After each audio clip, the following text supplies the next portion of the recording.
શહેરમાં ફરી એકવાર હત્યાની ક્રૂર ઘટના સામે આવી છે અને પ્રેમ સંબંધની શંકા રાખી ભાઈએ જ મિત્રની હત્યાને અંજામ આપ્યો છે।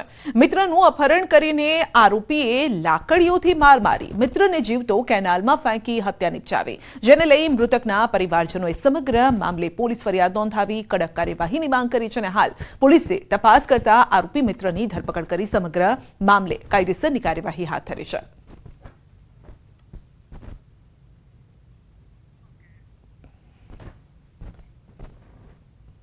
આ લોકોએ મોટું કાવતરું કરીને મારા છોકરાને ઉઠાવીને આ મર્ડર કર્યું છે। એમને જાણ કર્યું હોય તો હું એનો પિતા હતો, મારા છોકરાને બે શબ્દ કહું, હું કોઈનું ખોટું આજ સુધી કર્યું નહીં, કરવા માંગતો નહીં।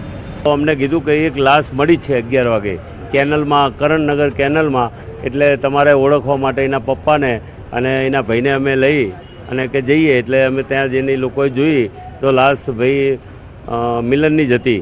પછી એ લોકોએ કીધું કે હવે અમે સંપૂર્ણ આની જવાબદારી અમારી કે પોતાનો દીકરા મિલન ને પોતાના ઘરની સામે રહેતા મિત નામના છોકરા સાથે એને બોલાવ્યો હોય અને મિત સાથે ગયો હોય એવી શંકા હતી।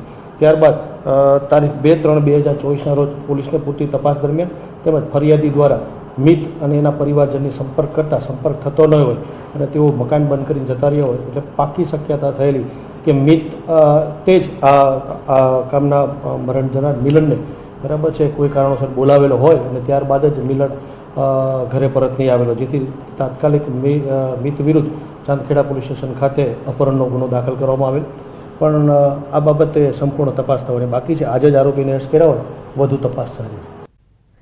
તો રાજુલાના ધારાસભ્ય હીરા સોલંકી પહોંચ્યા ગાંધીનગર। અમરીશ ડેરના ભાજપ પ્રવેશ પર આપ્યું નિવેદન। અમરીશ ડેરનું ભાજપનું સ્વાગત છે। નારાજગીની વાત નથી, પાર્ટીનો નિર્ણય સર્વોપરી છે। પાર્ટીના કાર્યકર્તા તરીકે હંમેશા કામ કરતો રહીશ। નારાજ હોય તો બને જ નહીં ને, પાર્ટીનો નિર્ણય સર્વોપરી નિર્ણય હોય છે અને આજે જે પાર્ટીએ નિર્ણય છે એ સ્વીકાર્યો છે, અમે વેલકમ કર્યું। અમે નહીં, પાર્ટીએ કંઈ નક્કી કર્યું તો ખ્યાલ નથી, બાકી આપણે ધ્યાન પર કોઈ વસ્તુ આવી નથી। હા, પાર્ટીનો કાર્યકર્તા છું, પાર્ટીની કાર્યકર્તા તરીકે કામ કરતા રહીશું, કરીએ છીએ ને હંમેશા કરતા રહીશું। લોકસભા 2024ની ચૂંટણીની તારીખો જાહેર થાય તે પહેલા જ સતત ગુજરાત ભાજપમાં ભરતી મેળો યથાવત છે। ગુજરાતમાં સતત કોંગ્રેસ અને આમ આદમી પાર્ટીમાં ભંગાણ સર્જાઈ રહ્યા છે। બંને પક્ષના દિગ્ગજો ગાંધીનગર સ્થિત કમલમની વેલકમ પાર્ટીમાં ઝૂમી રહ્યા છે અને રામનું નામ લઈ કેસરિયા કરી રહ્યા છે, જેમાં ગુજરાતની રાજનીતિના 5 એવા નેતાઓ છે જેઓ ચાલુ વિધાનસભામાં કોંગ્રેસ અને આપના ધારાસભ્યો હતા, જેમણે ધારાસભ્ય પદ પરથી રાજીનામું આપ્યું અને ભાજપમાં પ્રવેશ મેળવ્યો, જેના કારણે જે ગુજરાતમાં 26 લોકસભા બેઠકો પર તો તમામ પક્ષો વચ્ચે ચૂંટણીનો જંગ જામશે જ, પરંતુ તેની સાથે સાથે 5 વિધાનસભા બેઠકો પર પેટા ચૂંટણી પણ યોજાશે, જેમાં અર્જુન મોઢવાડિયાના રાજીનામાથી પોરબંદર બેઠક ખાલી થઈ છે।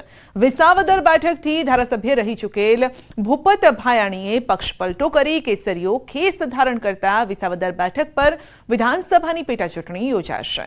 અપક્ષ ધારાસભ્ય ધર્મેન્દ્રસિંહ વાઘેલાના રાજીનામાથી વાઘોડિયા બેઠક ખાલી થઈ છે, જ્યારે કે ખંભાત બેઠક પર પણ ચિરાગ પટેલે રાજીનામું આપતા તે બેઠક પર પણ વિધાનસભાની પેટા ચૂંટણી યોજાશે અને વિજાપુર બેઠક પરથી દિગ્ગજ કોંગ્રેસી નેતા સીજે ચાવડા રાજીનામું આપતા વિજાપુર બેઠક પર પણ પેટા ચૂંટણી યોજાશે। ત્યારે હવે ભાજપ આ 5 બેઠકો પર કયા મૂર્તિયાઓને ઉતારશે તેને લઈને દાવાઓ થઈ રહ્યા છે, અનેક અટકળો પણ થઈ રહી છે।